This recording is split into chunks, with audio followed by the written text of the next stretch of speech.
Inspiration chassidique du jour, troisième jour du mois de Nissan.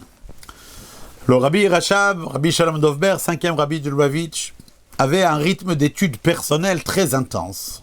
Cela était au-delà des réunions publiques et des discours chassidiques qu'il faisait, qu'il écrivait et qu'il diffusait.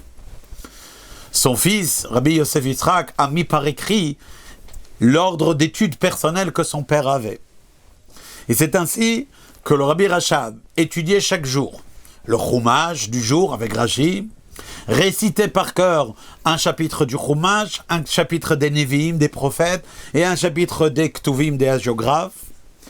Il étudiait également un pérec de Mishnah par jour. Il étudiait chaque jour Gemara, 2 pages entières de Dapim Be'iyul, c'est-à-dire d'une manière approfondie avec tous les commentaires, et 3 pages les Girsa, c'est-à-dire d'une manière plus générale. Il étudiait 3 pages de Gemara par jour. Au-delà de ça, il étudiait chaque jour également la Gemara Yerushalmi. Par ailleurs, il étudiait Halakha, les poskim, les décisionnaires, les rishonim, les acharonim.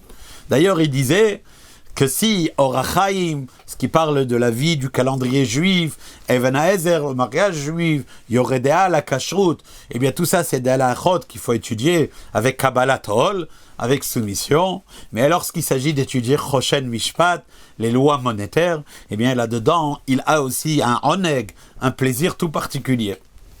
Hormis cela, le Rabbi Rachab étudiait également chaque semaine tout le Midrash Rabbah de la semaine, de la paracha de la semaine.